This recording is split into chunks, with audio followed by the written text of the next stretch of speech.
the Most High. This is the title that God is referred to by those who primarily are not Hebrew Israelites. The Most High is the term that Gentiles use to refer to the Most High God, the God of Israel. Let's take a look in Daniel chapter 4.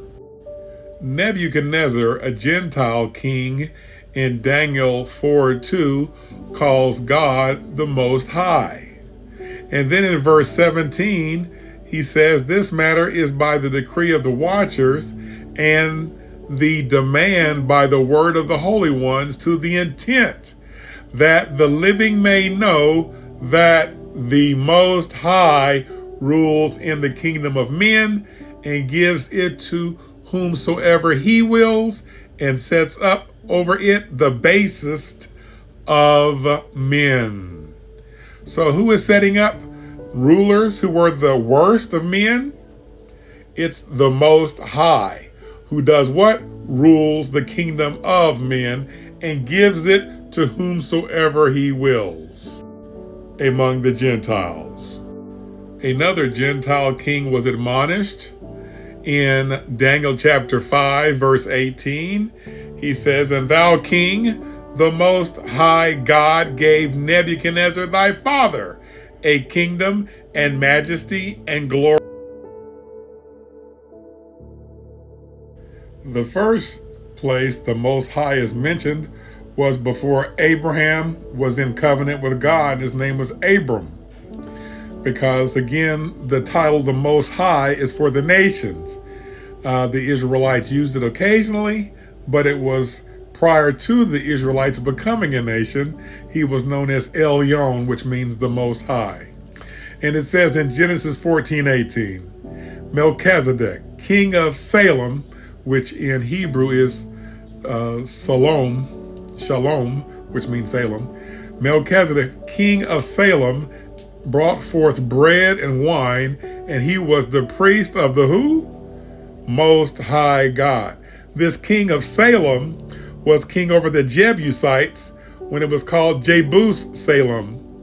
And then when David took over, he renamed it Jerusalem, which means the city of peace. Verse 19, and he blessed him and said, blessed be Abram. Again, he's not in covenant with God. He's a Gentile of the Most High, possessor of heaven and earth.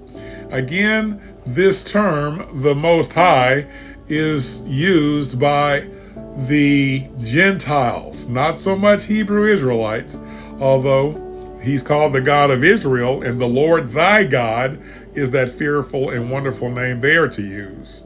Some did use it, but the term the Most High was generally when God was referred to as the God of the whole world and not just the God of Israel. Remember, before the world was, Satan himself, whose name is Lucifer, said that I will ascend above the clouds. I will be like who? The God of Israel? There was no Israel. I will be like the Most High. This was God as the God of gods, the King of kings, the Lord of lords, not just the God of Israel, but the God of the universe, the Most High God.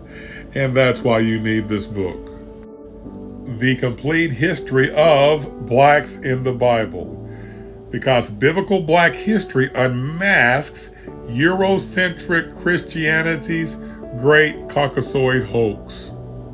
Remember, Melchizedek is the order of priest by whom Jesus Christ himself was ordained into, and he ruled over the Jebusites, which were descendants of Canaan, and Ham is the father of Canaan. So when Melchizedek was ruling, he was ruling over black tribes, Canaanites, in the city of Jebus, Salem, shortened to Salem or Shalom, and now it's called Jerusalem. You need to get this information that is contained in this book that is as large as an encyclopedia. Believe on the Lord Jesus Christ and thou shalt be saved. Order the complete history of blacks in the Bible on Amazon.com.